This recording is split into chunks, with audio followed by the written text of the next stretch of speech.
Brain cancer, right? It's one of those cancers that just sends chills down your spine.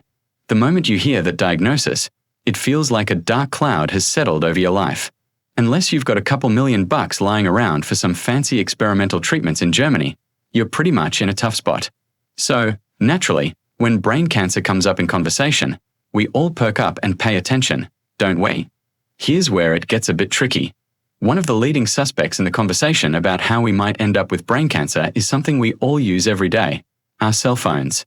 Yep, that little gadget you whip out to play Pokemon Go, scroll through Instagram to see what your ex is up to, binge-watch Rickroll videos, or, make the occasional phone call could actually be a sneaky culprit.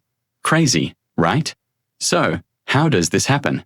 To understand that, we need to dive into what brain cancer really is.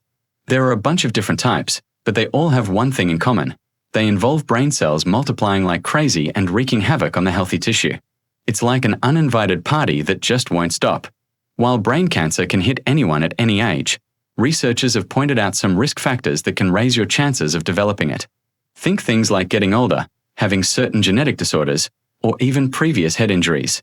But here's the kicker.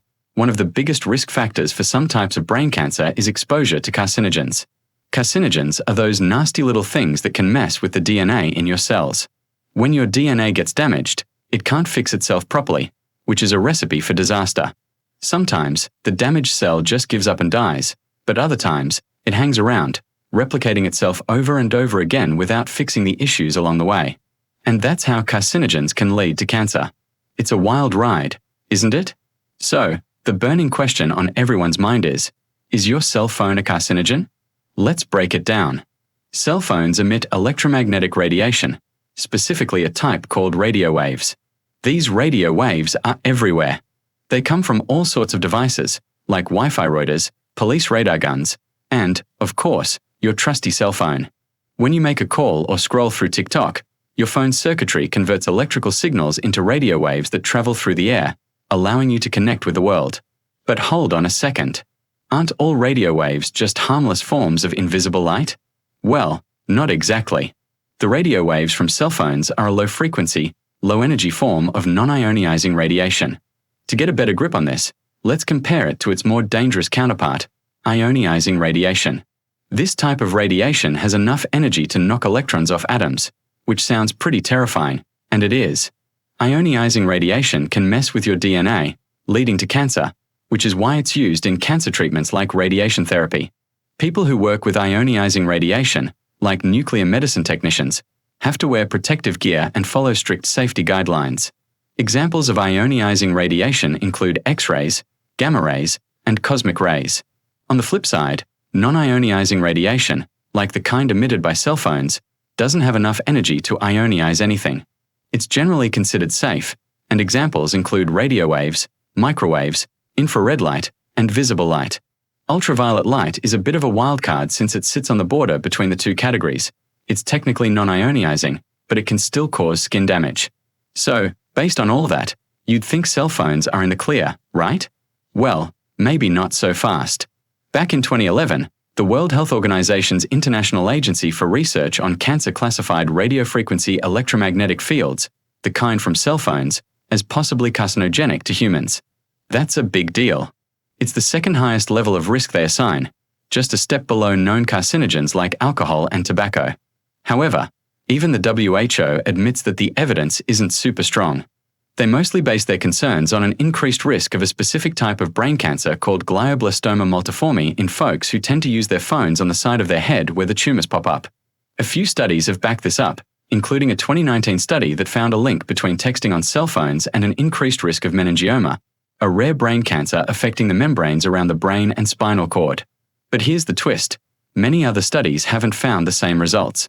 Organizations like the US Food and Drug Administration and the American Cancer Society say there's no consistent evidence that cell phones cause cancer. So, it's like we are stuck in a bit of a gray area here. Regardless of whether cell phones are the bad guys, it's worth noting that your phone gives off heat along with those radio waves. If you've ever noticed your phone getting warm after a long scroll session, you're not alone. One of the first things we do when our phone starts acting weird is check if it's overheating. Most modern phones will even send you a little warning if they get too hot. But don't sweat it too much. Your phone isn't blasting out dangerous levels of radiation. Or is it? A study from 2023 published in Scientific Reports found that phones can actually get dangerously hot when they're just chilling on a wireless charger. In this study, 4 out of 5 phones hit unsafe temperatures after being charged for 48 hours. When that happened, the phone's battery management system kicked in and shut down the charging process. While none of the phones burst into flames, the researchers pointed out that sustained overheating could lead to issues like a shorter battery lifespan and a higher risk of exploding. Yikes! They also warned that future smartphones with bigger batteries and more powerful processors might overheat even more easily. Now, we are not in the business of freaking out over every new study that pops up. Remember the whole anti-vax saga? Yeah, we've been there. But the truth is, we are still waiting for solid proof that cell phones don't cause cancer. Until we get that, it's probably wise to play it safe. Experts suggest taking some steps to limit your exposure to cell phone radiation. Some of these tips are super easy, like keeping your phone away from your head when you're not using it. And when you are using it, why not switch it up? Use wired headphones or speakerphone instead of holding the phone up to your ear. Other recommendations might be a bit more of a hassle, like switching to a phone plan that lets you keep your phone in another room while you go about your day. But hey, if you're genuinely worried about cancer, maybe those are sacrifices worth making, right? Of course, the reality is that it's nearly impossible to completely dodge radio frequency radiation. Sure, you can try to spend less time glued to your phone, but there are countless other sources of radio frequency radiation all around us. Just think about all those cell towers, routers, and other devices buzzing away in your apartment or office. Radio frequency radiation is basically everywhere these days, even in your car. What's a person got to do to escape all this? Now, I could tell you to grab a tinfoil hat, but let's be real. Despite what some wacky websites claim, tinfoil hats don't actually protect against radio wave radiation. They only block radio waves if they're made of actual silver. And yes, those exist. They're called Faraday hats, and they don't come cheap.